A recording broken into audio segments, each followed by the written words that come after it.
in addition to knowledge. So hi everyone, I am Christina Dolan and I am the Zero Suicide Coordinator for Centura. Heidi, do you want to go ahead and visit and introduce yourself? Yeah, good morning everyone. I'm Heidi Bodie. I'm the manager of the Crisis Assessment Team. And today we wanted just to talk a little bit about our journey. We've had a lot of questions about things that have been successes and maybe some roadblocks in our journey. And so we just thought we'd take a lighthearted approach to some heavy topics and spend a little time talking about the implementation with you all. So I'm going to stop sharing and let you share, Christina. Perfect. Okay, so those of you that are here from Centura, you guys know that I love like a good game or a good icebreaker to kind of get things going. So unfortunately or fortunately, however you guys choose to look at it, I found something new called Slides with Friends. And if you guys are not aware of this, it's amazing. I do a lot of Zoom meetings, and so I'm super, super excited. So you guys are going to be my official kind of like guinea pigs to see how this all works. So what this is it's an interactive thing that we're going to do with our cell phones. So I need you all to take out your cell phone. And there is a QR code that is at the top left of the page. So take a picture. I'll leave this up for a couple of seconds before I move on. And then it's going to ask you, after you take the picture, it's going to ask you to choose an avatar. So there's like a gazillion to choose from. So just see what is feeling reflective of your mood. I can see Heidi, Conlon. I can see a couple people have joined already. Ooh, I'd love to know the stories behind the avatars too. The sloth. Oh my gosh, Elizabeth, I love you. I love sloths. And that's kind of reflective of my mood today too. I'm very tired. Okay. So I'll leave this up. I know 23 of you that have already joined. So I'll just leave it up for a couple more seconds and then we'll play along. It says the event is full. Oh no, that's what you get with the cheap version. See, I need to pay for the paid version, not the free one. So, okay, well, that's good to know. So, so sorry. So you all have a little sound, so you can say hello, pick what your sound is.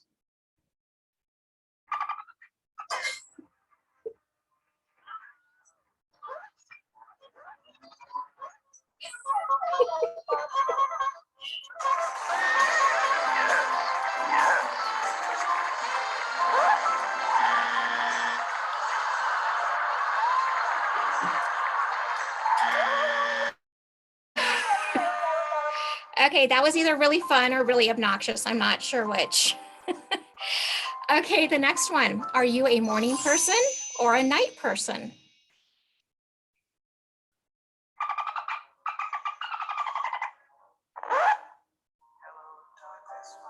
Yes.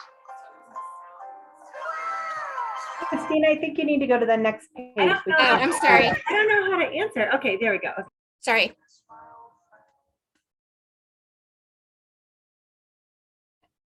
Okay, so enter your answer for that. All right, so it looks like we have most people are up early. So that's but not as many as I actually thought. So okay, it varies. I still love coffee. I love that. All right, and if we wanted to see who answered what, then we can see my night owls are right there. So Conlon, I see that you're a night owl.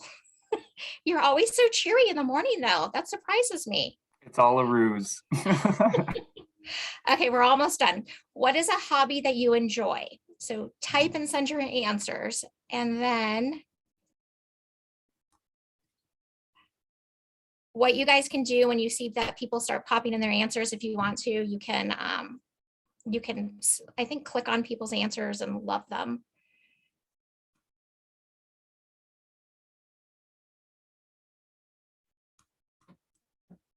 Are there any more answers coming through? Let's see. Okay, I think I prematurely scrolled forward, but we can see we've got some crafters out there and some hikers. Traveling, yes, I love traveling, gardening. Okay. As you can tell, I have not mastered this technology and I don't really know what I'm doing, but that's okay. We're all learning together. All right, and this is my favorite one. So share a pic, upload something that you are proud of or that you accomplished recently. I was doing this with my kids last night and I uploaded a picture of my dog and they were really, I think, a little hurt that I didn't choose them as my greatest accomplishment. I don't know what that says about my parenting abilities. Is it upside down?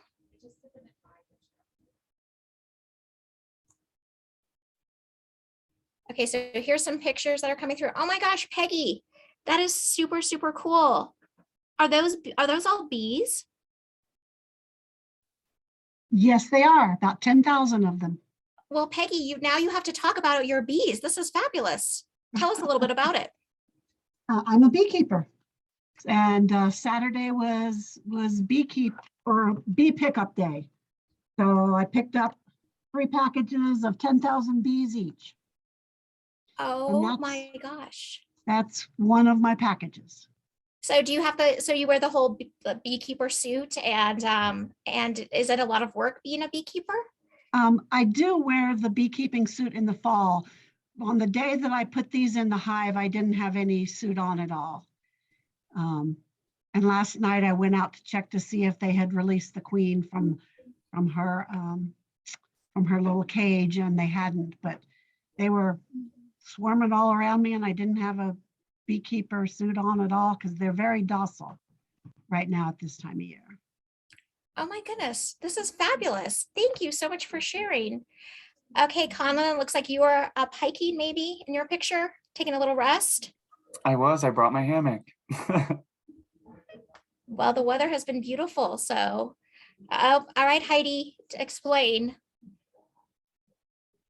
This is Tater Todd, and he and my dog turned 1 yesterday. So Tate's my second grandson. Terribly proud of him. Okay, I love him and that him and your dog have the same birthday. Oh my goodness, Karen, did you paint that?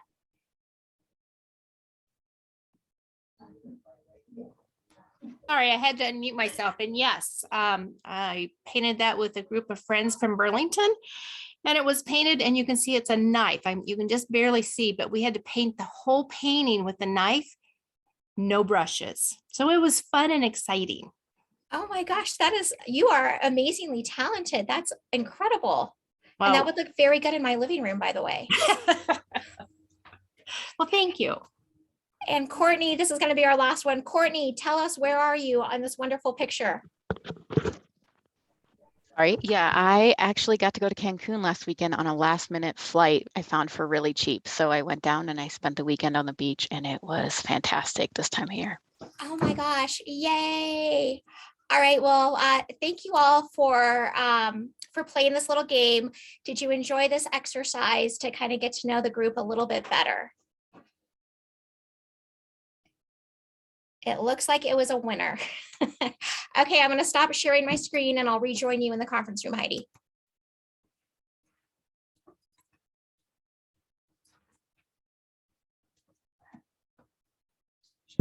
Hello, everyone. Thank you so much for playing. We'll talk a little bit about this in just a minute, but what we have found in large part because of Christina's personality is that in order to engage people, you really need to make it fun and interactive. Everybody wants to talk about themselves, right? So I don't know about you guys, but I love sharing my grandson. I think we all like giving a piece of ourselves to the group. And so this is just an example of some of the work that we do, mostly by we, I mean Christina, in leading the collaborative meetings, really engaging people, getting people to fight for prizes with trivia and different things like that. So that's example number 1. Hope you enjoyed it. I know I certainly did. So, and I'm not sure if Heidi said this, but we're kind of doing a little different meeting format today. So Heidi and I have done a lot of speaking. I'm sure a lot of you that are on today saw us at the Academy last week. And, you know, this is obviously very heavy stuff that we're talking about, but we also wanted to kind of make it a little bit fun and informational. So we're kind of opening up our wheelhouse and doing different things today. So we hope you enjoy it. Yeah, and thank you for being our unagreeable participant. Hang on, I gotta, there we go. Just getting the PowerPoint back up here. All right, hopefully you all can hear this next one or see it. Okay, so we found some really cute animal videos and we decided to pair them with words. So you're moving along doing your thing with zero suicide and then you stumble and fall. Something comes up and bites you in the. I think we got it. I think we got it. Yippee, we earned our points for each quip. Totally have this. We got this. We're doing not so good. What is possibly popping up now? I feel like a clown. Is anyone listening? Does anybody understand me? Hello? Safety assessment complete. No stopping me now. Oh. Food is my coping mechanism. Give me more. Give me more. No one's camera is on. Is anybody listening to my meeting?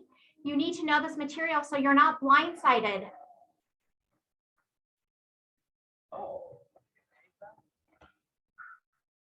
Some days there just are no words. Hooray! We did it. We really did it this time. Hooray! Wait, what did we do? Say cheese. If you only knew what was behind that smile. Say cheese. Another implementation team meeting? No. Thank you for humoring us, but that really helped me. Does kind of summarize the experience. There's a lot of good things, a lot of, you know, you just got to find the humor in the things that have gone well and things that have not. Yes, so we're going to talk to you guys a little bit next about things that can derail your best laid plans. Obviously, the first thing is time. We all have 1,000 things going on. We're moving in many, many different directions. Something that we think is going to take just a little bit of time ends up taking a lot more time. And then I don't know about you guys, but in implementing zero suicide, just trying to find scheduled times where I can meet with different people that I need to talk to about some of the things that I need to get from them or some of the information that I need to convey to them. It's really hard because nobody has enough time. And I think that's where that consistency is so important. Putting your meetings on the schedule and then having them go out for months in advance really allows people to plan around your meetings. So try to always do those things in advance rather than waiting last minute to schedule. The next thing is resources. Like we never have enough resources. And of course, time is one of those very precious resources. But finding people who have time and ability and interest within their day.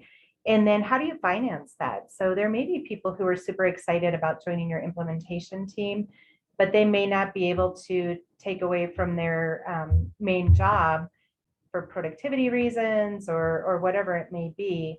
And so just how do we not only fund specific work that's that are involved? And I think we'll talk a little bit more about like the whole picture of how all of these things kind of build on each other. So and also engagement. I mean, again, everybody has a million meetings. You know, I know yesterday our clinical supervisor here at the PEPS team her door was closed the entire day because she had back-to-back meetings. I think she took like 10 minutes to use the restroom, and that was about it.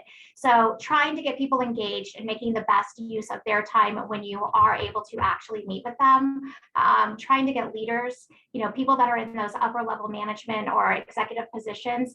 If you don't have them engaged, then you're really not going to be able to make a lot of traction with your with zero suicide implementation. And the way that you get them engaged is by one, not wasting their time, which we're going to talk a little bit about in the future or in the next couple of slides, and two, making them want to come to your meetings. There's an executive vice president from Centura who attends all of my meetings because he thinks I'm a whack job and doesn't ever know what I'm going to do. And he loves the games, seriously. So, but the thing is, he called me from Kansas a couple of weeks ago and was like, oh, I'm missing your meeting today. What are we doing?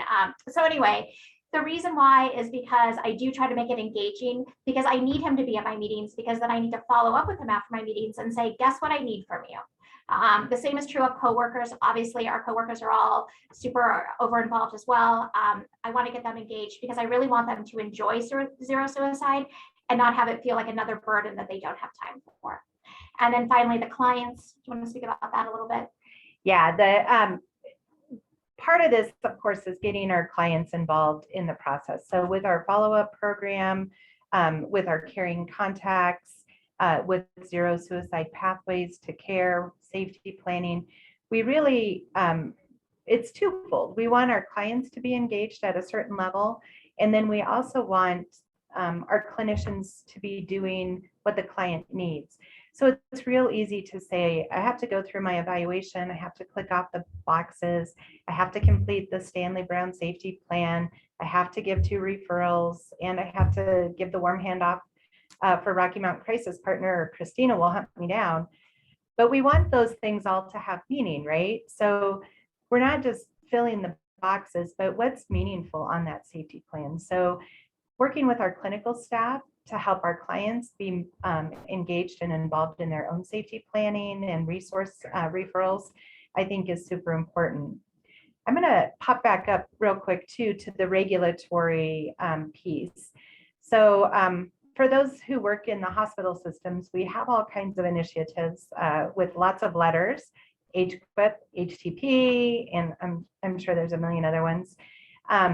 So sometimes those can be a blessing and a curse, right? So for example, we have a zero suicide initiative, which has prompted many of you to be on this call for HQIP. So while that does seem like it's kind of overarching and mandated, I do think that it drives people to the table to talk about this super important topic. Sometimes, though, our regulatory barriers kind of get in the way. So our quality teams might be most interested in the physical space and making sure we're ligature resistant, and they really don't have the time or the bandwidth to worry about kind of the emotional and the interpersonal piece of suicide care. And so I think part of, in all organizations, be they hospital system, community mental health, private practice, it's really getting with your regulatory people and the governing bodies to make sure that we're finding pathways of alignment to what we need to do and making the work powerful and important to the people that we're serving. So there's always a way to enter through a back door or a side door to get our needs met, and it's being creative to figure out how to make all the puzzle pieces fit. So, and then lastly, just the unexpected. I mean, obviously, COVID, I mean, enough said. I can just say the word and it's like it's a bad word. We all know all the things that have come into our lives as a result of COVID. So that definitely derailed some of our plans. Do you want to add anything else to that? Well, and I think it's trying to keep your head up. You know, when things are frustrating, you need to keep your chin up. Things are going to happen. Global pandemics are going to happen, whatever it is. It's looking at the end goal. Remember, it's a marathon. It's not a sprint. And thank you for that prompt there, Conlon, when we were talking with you last week. We have been laying the foundation for our work since 2015, and really the years between 2015 and 2019. We just were poking around trying to figure out if anything was going to stick, what's going to work. I don't know that we did a lot of what would be perceived as meaningful work, but it sure did a good job of laying some foundation stones that now we're able to build on. And so while it was super discouraging at times and it just felt like we're spinning our wheels, without those moments of seemingly unproductivity, I don't think we would be where we are today. So just keeping all of those things in perspective. Well, I also just want to, add a little bit to that. I think that we didn't mean to do this thoughtfully, but in hindsight, we did. Sometimes we all get so excited and we want to do it all and we want to, implement everything we can right away. And a lot of thoughtful consideration is not given to it. And so then it just kind of explodes and becomes something that is a failure. And in hindsight, I think that even though we didn't feel like things were maybe moving with zero suicide as quickly as we wanted to, it did really give us a chance to really just do one small thing well, instead of trying to implement all the elements at one time. And then once we were able to do one element fairly well, we were able to kind of like dig into some of those other ones. So for those of you that are just starting out, I know especially you've just been to the academy, you're all excited, but do really give some time into figuring out how you are going to lay that foundation. Each failure provided an insight to future success. I'll just give you just a quick story. There's thousands of them, but this one's fresh in my mind. So last year, because of HQIP, one of the things that we had to audit was how many of our clinicians were taking the CSSRS, which is our universal screening tool. How many of them were taking it yearly, which is what our procedure says to do. And so what we discovered through HQIP was every person in every facility that does education calls it something else. It's not like a centralized report. So it was really hard to figure out, like, okay, well, what is this report called at Littleton Hospital versus what is it called at St. Anthony's Lakewood Hospital? Once we found that out, we actually found that there were some hospitals that, even though enterprise-wide we're all supposed to be doing it, it had just fallen through the cracks. And we would have never known that throughout, if it weren't for, HQIP. And so unfortunately, it was a failure last year, but it did provide us great insight to making sure that everybody is on the same page with what kind of training needs to be done. So you will grow from your failures. Without question. And I think to your previous point too, Christina, it's like a snowball. So implementing that first step is difficult. But then you get a little better at it. You make those contacts in those relationships, and it starts to get momentum. And before you know it, things are happening at an accelerated rate, which is super exciting. I want to give a shout out to the state. So I know, speaking of regulatory things and that, a lot of times when we hear, OBH or CDPAG or whatever, there's a little bit of like, oh my gosh, they're coming after us. And I have found the opposite to be true. I don't think that we would see near the success we are seeing without the collaboration we have with many of the offices at the state level. And certainly there's some grant funding which has been instrumental in our success. But if we have a question, Conlon and his group and others at the state are 100% there to help us. If they don't know the answer, they go and they figure it out. And it's really a collaboration to do what's right for the patients. And so in the state of Colorado, I would say reach out to your folks at the state. They have really helped us figure some things out, both just like the grant administration, but also just from a process perspective. Having these collaboratives, being able to see what other people are doing, and then having those offsite relationships, I think will help us all to do better for every resident of Colorado. So, and also just to build upon that too, Conlon does a great job of doing these collaboratives. And I know that I just recently reached out to my implementation team and asked them, like, hey, what would you guys like to see from these collaboratives? Because this is an hour of your time once a month. We want it to be spent wisely. And so I will be giving Conlon that list. And I would just encourage all of you, send him an email and say, hey, this is what I would like to see in the collaboratives. He's very, very responsive to that. So, so please do that. Allocating a specific person to the initiative, that is me. I'll tell you a funny story. So we had some people who were doing it kind of part-time here and there. I started and then I shifted roles, so I handed it off to someone else. We had several people with the same name, which was kind of funny. all along the way.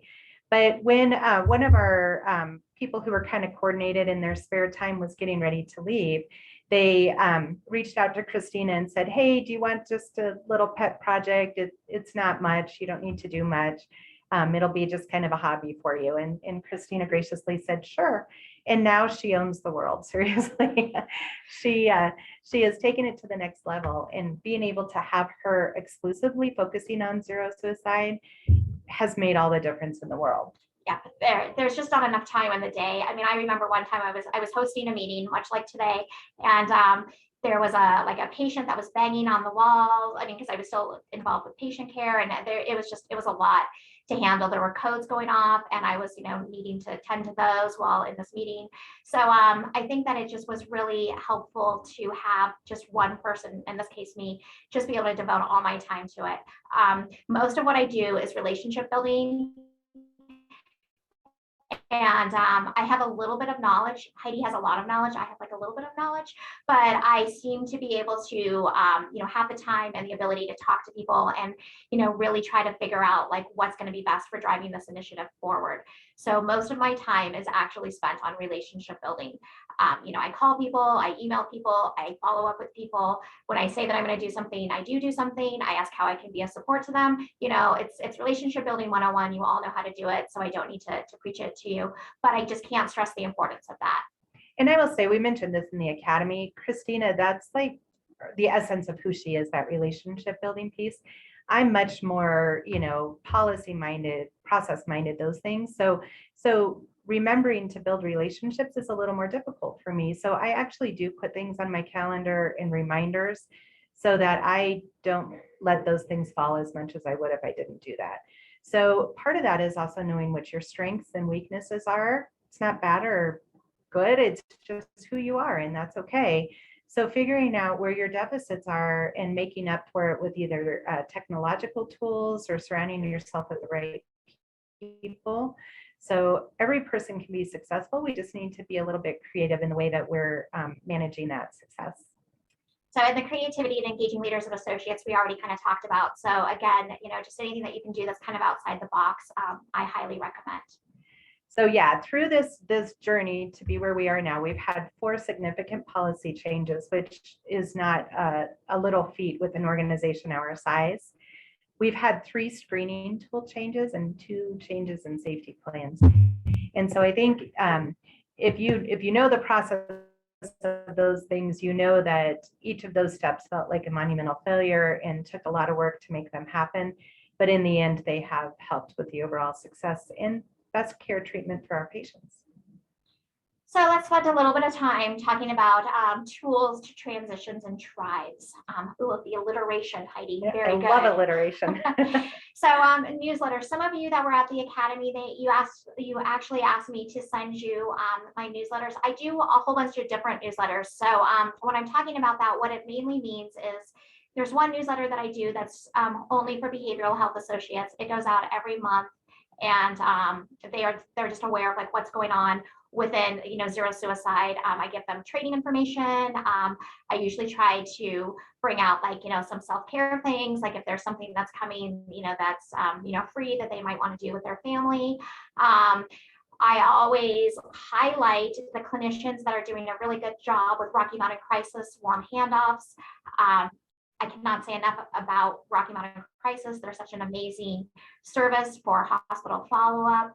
And since they're offering us this service for free, I really feel an obligation, because it's in the very best interest of our patients, to make sure that our patients are getting warm handoffs upon discharge. So I track all this information, and my clinicians that do well, I reward with gift cards to various places. My clinicians that are not doing so well usually get a follow-up email from me, just because what I realized over the time of tracking this is it's not that they don't want to do it, they just don't really understand the program or understand who's appropriate. So just having that email, and then that's usually followed up by a phone call, just having that time to be able to talk with them to kind of explain a little bit more of the program or hear what their hesitations are, has been huge. So when I took over Zero Suicide, we were doing on average 3 warm handoffs a month. And now we are doing it in 85% of our cases where it's appropriate. So we're not at 100% yet, but we definitely are making some huge strides. Again, also with the newsletters, I also do enterprise-wide newsletters. So sometimes it'll be featured in, some of our different 15 hospitals. Sometimes it'll be just featured in one hospital if there's one specific facility that's doing something different than anybody else. But what I do at least twice a year is I talk about zero suicide during the entire month of May and September. Yes, thank you. And I'm just bringing awareness to zero suicide and not only what the program is, but what Centura is doing. And I'm actually bringing back to our associates what the results are, because nobody wants to be part of something and then not know what's happened. So for example, this year in our newsletter, in one of them, I talked about the workforce dimension survey and what the call for action was last year, based on what the results were of the survey and then what we had done to answer that call. And I think it really made associates feel like, oh, wow, my voice really was heard. It wasn't just like another survey where nobody's listening to what I'm saying. So that was one really advantageous thing of the survey and the newsletter. And then the other thing is, people respond to me all the time. Colin can attest to this because I had a rough day last year and I reached out to him. But people share their stories. When you are getting your associates engaged, they will reach out to you. And whether it's because they just want to share their story, whether it's because they are looking for an area to get involved, or whether it's because they need resources for themselves or family members, so many people through these newsletters have reached out to me. And it's an honor and a privilege, because so many times people feel isolated because nobody wants to talk about suicide. The reality is this is happening to our friends, to our families, to our coworkers in our communities, and we need to start these conversations. And the newsletter is a great way to do that. Yeah. So when you're doing your workforce dimension survey, there's so much valuable information that you can get from there. I know we all are survey fatigued, at least in our organization. So again, it's being a little bit creative, finding a way to promote your survey. We do put it in the system-wide newsletters. We also had support from our CEOs, where each CEO of each facility wrote a letter to their associates compelling them to do the survey. Some of the things that we've done to promote these kind of initiatives is, like, we made a Charlie Brown Lucy cart, the therapy 5 cents little sign. We took one of our rolly carts, made cardboard, duct tape. It was cheesy as all get out, but we just took snacks around the unit to get people involved and engaged in in what we were doing at that time. So, have a QR code for your workforce dimension survey where people can just link in and do it. Consider having raffles. If you've done it, we'll put you in a drawing for a gift card or something like that. Follow the raffle rules in the state of Colorado. But you can find creative ways to incentivize people to be part of it. I think part of the incentive is knowing that their voice matters. So as Christina said, when you go back to them and say, here's what you said and here's what we're doing, that in itself can be a great incentivization. All right, I think we've talked, so at Centura, we have different implementation teams. We have one that's kind of enterprise-wide that meets once a month, and I have people from all different facilities, outpatient world, all different roles. So that's the one that kind of sees what we're gonna do and then kind of like sets what we're gonna ask the facilities each to do. I'm talking with my hands a lot today, so I'm gonna stop that. So that's one implementation team. And then each facility also has their own implementation team, which that team is pretty small. It's usually like 4 to 9 people. But what we found within Centura is it's great if I'm saying like, oh, we need to do this, but the facilities need to have ownership and they need to have buy-in. And so it's really important for the facilities to have their own implementation team so that they can figure out what works best for them in their facility. We've talked about considering interactive ways to engage participants. Again, we just try to make things kind of thinking outside of the box, as fun as possible, or while still trying to get the message across. And I can't read the last thing, Heidi. What does it say? Do your research, be consistent, end early if the content is done. Oh, yes. Most of you on this call know that I love a good meeting that's wrapped up in 35 minutes. So I then have 25 minutes of my time back, which means you have 25 minutes of your time back. So don't talk just to talk. If you've covered the material, if nobody has any questions, please give your staff people some time back in their day. So does it really matter? Like, does this work actually matter? Does all the data collection matter? Sometimes it feels like we're just spinning our wheels, as I said before. A few years back, with our team, we see about 700 to 800 people a month that we do crisis evals on. And we keep a lot of data on each and every person that we do a crisis eval on. And I have just mountains of times and different data points. So we decided to look at how long people were staying based on the authorization process in our emergency departments. And we realized that there was a certain process that caused patients to be in the ER for a little bit longer. So then we were able to go with to our partners, and it happened to be Colorado Access.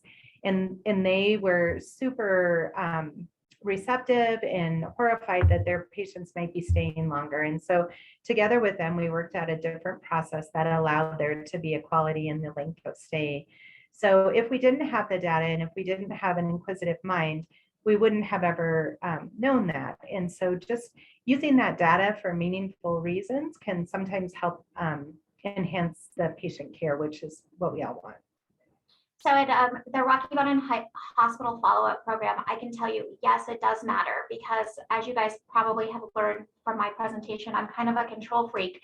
So what I do is we do the warm handoffs with the patients, and then I actually have a person who is a peer specialist follow up with every patient that's discharged from Centura, from some of our main hospitals. It's not every hospital in Centura, but the ones where my grant covers the area. So she follows up with them and just makes sure that they have received the resources, that they followed up with the resources. And if they chose to get the warm handoff through Rocky Mountain Crisis Partners, she makes sure that they actually have received a call from Rocky Mountain Crisis Partners. And again, I audit that data. And I have found that they actually do follow up with patients within 24, 48 hours. They're following up with these patients. And the beauty of that is my caring contacts person will maybe call them once just to kind of see how they're doing. But Rocky Mountain Crisis Partners will follow up weekly for as long as the patient wants that. I mean, where can you get that kind of service? They have peer specialists there if it's just kind of that level of support, or they also have clinicians if there needs to be a little bit more care given to that patient.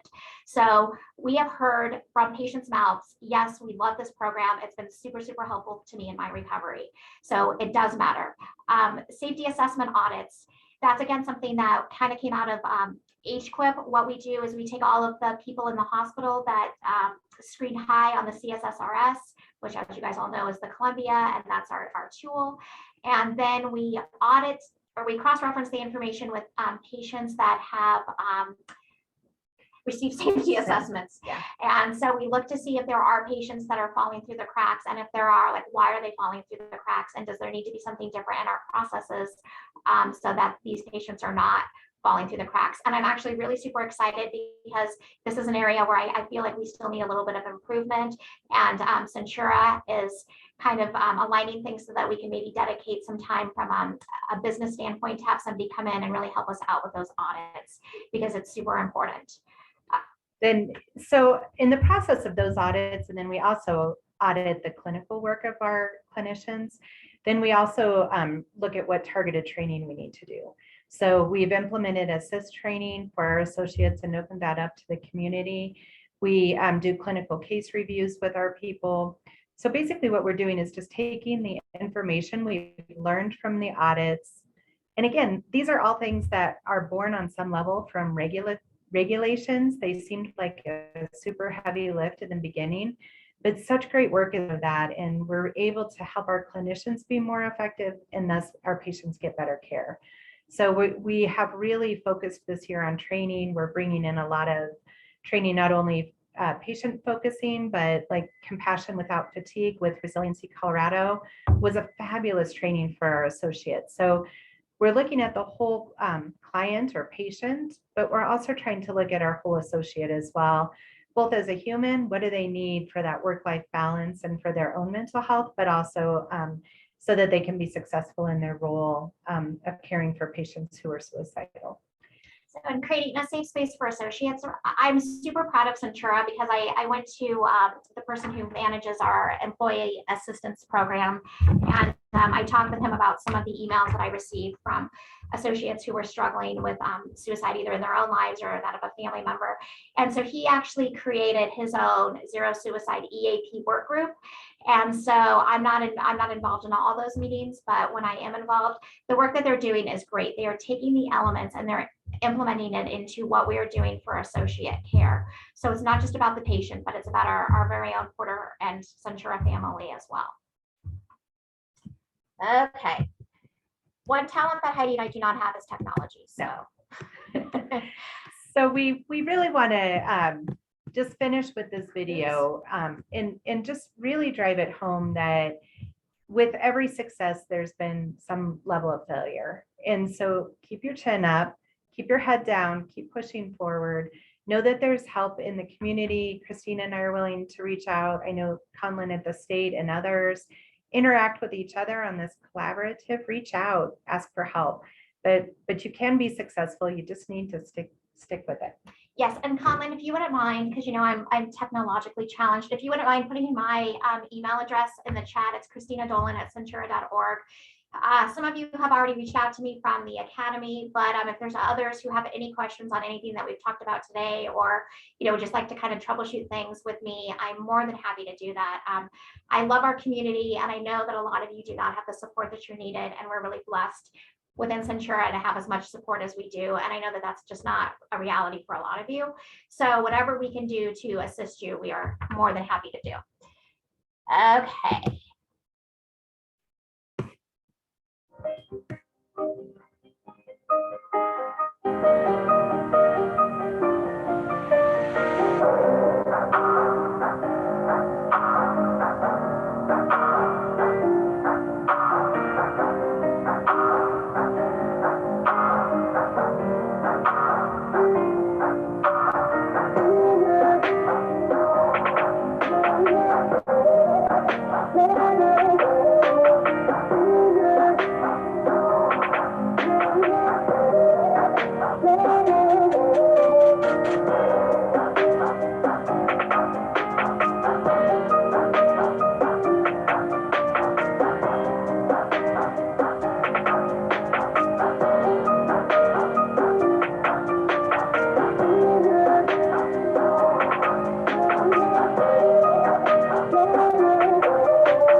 Sorry.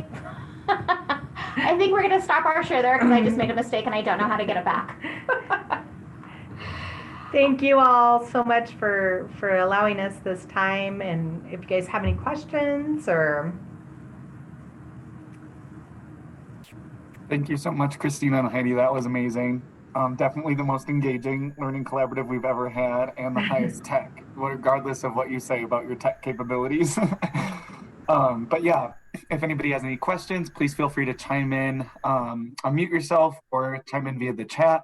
Again, the rest of this meeting is just for that purpose, as well as the office hours afterwards. So please feel free to ask any questions of Heidi and Christina. Thank you again for your time today and your experience with Zero Suicide. And yes, as they said, happy to be a resource at this state too, with any component of Zero Suicide. And I do just want to see something, someone popped something into the chat. First of all, thank you, Darcy Harvey. We love you. You're amazing and you do great work. So thank you for your compliment. But somebody asked something about the newsletter, and I send the one out to our behavioral health team once a month. And then I also usually try to have some sort of mental health article in it. This month, I think I'm talking about, what am I doing? I think I'm talking about like reframing language, how we talk with our patients. Like we used to say completed suicide, now we say died by suicide, and things like that. So that's what we're going to be talking about this month. Then the one that goes out to every facility, that just kind of depends on what's happening. Like I said, I always send 4 newsletter articles out in the month of September, and then I always send 4 out in May, and then other times just as needed throughout the year. I hope that answered your question. Awesome. And I will also be sending out your information in the follow-up email. So if folks want to connect outside of this space, they can do that as well for the newsletters or any of the other amazing resources you pass along. So thank you for doing that. And as per usual, the slides and recording will be on the OSP website too. Great. Thank you guys so much. Thank you. Thank you. As Christina said, I guess we're done. If nobody has any more questions, please have a great rest of your day. Not 25 minutes back in, but you get 8 minutes back in your day. But again, if you're here for office hours afterwards, happy to hang out in this space for another hour or so. But thank you so much for coming. It was great to see all of you. And thank you very much, folks at Centura again. Thank you.